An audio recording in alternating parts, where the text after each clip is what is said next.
According to Character Animation Crash Course by Eric Goldberg, humans tend to spend more time in the passing position while walking. But when it's an attitude walk, it's reversed. It shows us the timing charts for an attitude walk, so I decided to take that timing chart and see what it would look like in its opposite form. After figuring that out, I got to work on a basic walk cycle using Richard Williams' walk formula as reference. What I found out amazed me. It's been said countless times that all you need for a walk cycle was the contact position, the down position, the passing position, and the up position. However, it's also been said that a walk at regular speed is 12 frames per step, or 2 steps per second. Doing a 12-frame walk cycle on twos isn't as easy as doing a 16-frame walk cycle on twos, or so I thought. When I was doing walk cycles for practice, I'd always use the basic linear timing chart, where every drawing is the same distance as the other one, making it hard to add a down position and an up position to the 12-frame walk cycle on twos. That all changed once I started using this trick.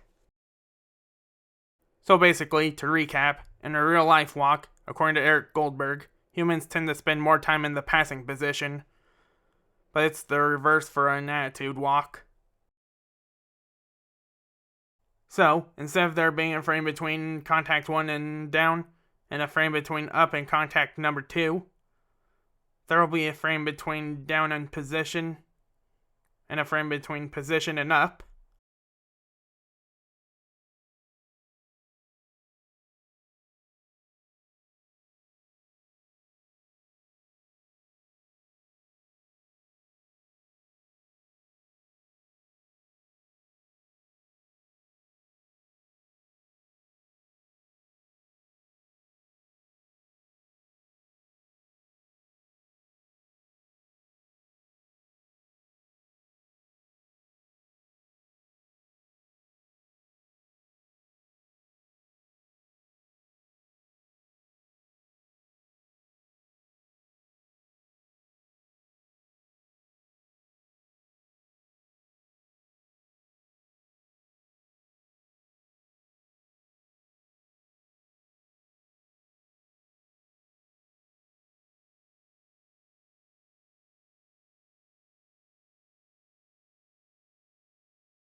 The result is a walk cycle that has all the basic walking positions, while also being the same speed as a normal walk cycle.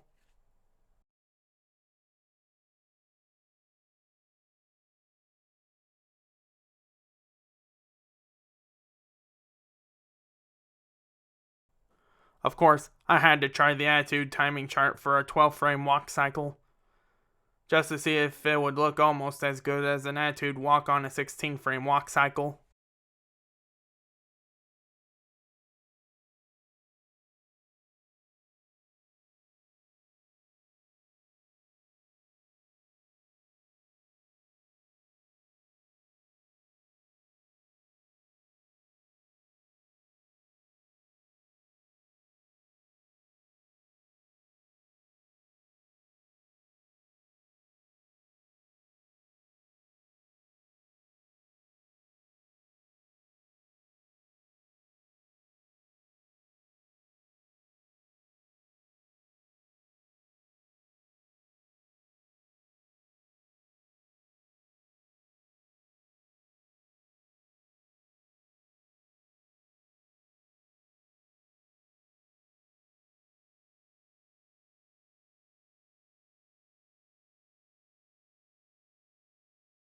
The results were promising, to say the least, almost like a cowboy walk.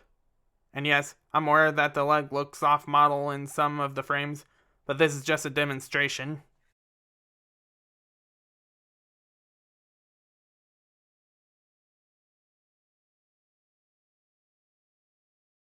Just a theory, but perhaps a lot of animators these days animate a walk cycle on a linear timing chart to make it easier to move the character digitally without it sliding on the ground. And oddly enough, I've seen characters animated on 2s, but they're moved digitally on 1s. A perfect example of this would be in The Wacky Adventures of Ronald McDonald, Scared Silly, when the Hamburglar sneaks into a bush to pull a bear whistle trick. You can just tell that he was moved digitally because his feet slide every other frame. My advice for those starting out: keep the feet grounded at all costs. But if your character moves on 2s, just rig the character to the camera. That way a strobing effect doesn't happen. I'll never forget the first time I ever attempted walk cycles. The very first one I've done had no up or down poses, only the legs moved. However, I shared it, and some said it looked good. I then went on to make that walk cycle move across the screen, and somehow, as if through instinct, I made sure to keep the feet grounded, which resulted in the walk not looking slidey, but looking close to an actual walk. Eventually I got around to doing real walk cycles, and they were much more difficult than my blobby ones at the time. But the more I did it, the easier it got. People always say that the walk cycle is the hardest thing to animate, but I hope this experiment helps give you the confidence to try walk cycles yourself. Thank you all so much for watching, and I'll see you all next time.